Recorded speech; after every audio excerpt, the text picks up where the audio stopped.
So, centered on the roller, spine, the little process, the little sharp pointy out bit of the back of the spine resting directly on the top arc of the roller, so you're heavy evenly left and right. Lifting the bottom up a little bit, and then finding that little process, putting the back through and onto the spine, actually down onto the roller, and squaring up the spine, just in the feet, even balance. Arms go up in the air. Inhale now to shrug, exhale down. And then inhale, the shoulders wrap around the ribcage, fingertips to ceiling. Exhale, shoulders pull in, almost back towards the roller. So there's nothing to impede the movement.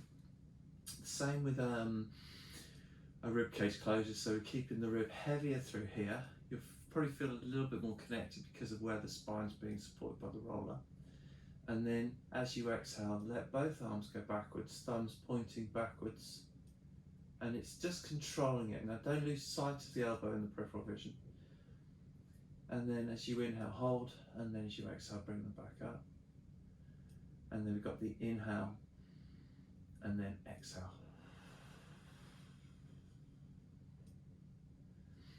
Do the same with kind of a hug, so bend the elbows a little bit, so reverse hug. And then we'd open both arms out to the side and just not hit the floor, just get to the point where there's no more movement, so you feel a stretch maybe through the front of the shoulder. And you see my hand still above my rib cage, and there's kind of like an opening there. And I breathe in and hold that position, and then exhale, bring the arm back up. And the idea is that we want the shoulder not to glide up to the ear, and not to fall backwards and retract onto the roller. We want to feel there's almost like a sense of open and space. So we're stretching into these front line pectoral muscles here. Both sides in parallel, so you're nice and even. Then rest the arms heavily onto the floor. So 4 or 5 shoulder drops, 4 or 5 of those rib cage closures, 4 or 5 of the reverse hug flies, arm openings. Then we've got the head position. We've got the head heavy on the back of the roller, and we're focusing on the movement from the ears. So the spine's between the ears, the very top of it. And if you can keep everything soft, tongue to the roof of the mouth, and jawline really quiet, nose really quiet, you can rotate the ear down towards the floor. Breathing in, just hold it, let it release, and breathing out, come back to center. Breathe in, just reset, make sure it's all set up beautifully, and then as you breathe out, go the other way. And you should be able to feel a sense of friction behind the head, and as the head turns, and then working on lengthening the back line of the neck so that the jaw doesn't rise up. So that'll feel a bit heavier through the occipital ridge. And again, soft with the jaw, tongue lifted to the roof of the mouth. And as you turn your ear to the floor, try and just let the whole of the neck tissue stretch and release away. Inhale, just let that set, that long line, and then inhale to come, exhale to come back to the middle. Same with the chin tuck.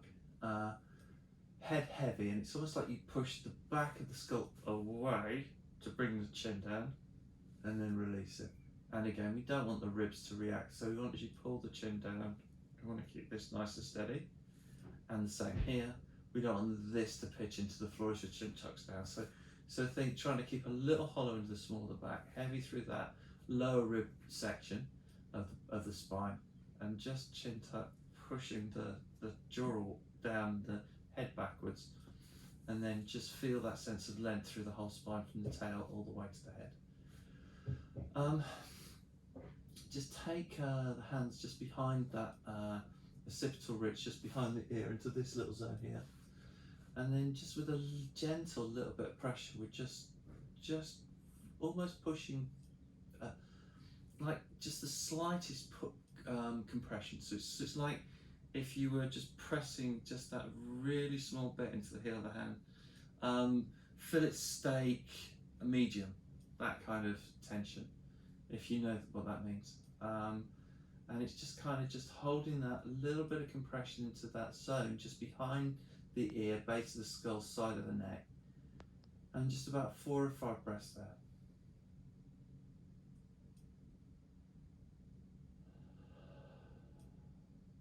It's almost just to let everything relax and release.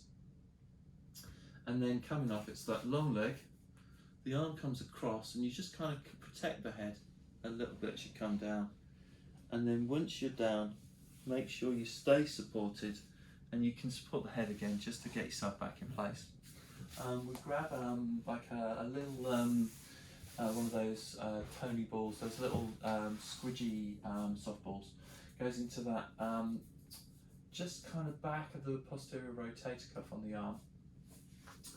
And then you bring all of your weight and lie down on it, okay? So you've got it heavy, the head's heavy, your shoulder's heavy on the ball, and then this hand, I'll do it on this side so you can see, this hand would come across, but this would be your left arm. And it rests just on the palm, and you're just trying to let it go, let it soften, let it release. And then you bring the arm up with care. Now as the arm comes up, you get heavier on that ball that's behind you, and then you just open just maybe to here.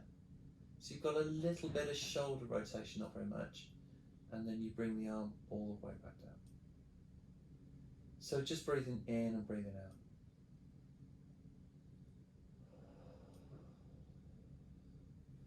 So to recap, it's that should feel really comfortable and really nice. We do maybe 3 or 4 chin tucks, 3 or 4 either side with the head turns. We've got the flies where we're opening out to the side with a soft elbow. Maintaining the elbow position facing backwards, trying not to rotate the palm too much. So we're just opening like that. It's a reverse hug. And then we've got the ribcage closure where the arms go overhead. And again, thumbs are pointing backwards. We're trying to favour the shoulder, allowing the shoulders to glide, but not just to flop back. We want to be in control. We want to be holding the weight, just building support structures and strength. And then the shoulder drops where you retract and you protract your shoulders. And because you're on the roller, there's a bit more range of movement. And again, 5s, 5s, 5s, 3 with the head, 3 with 4 on either side with the head turns. And then with this shoulder and arm position, maybe 5, 6. Hope that makes sense. Thanks.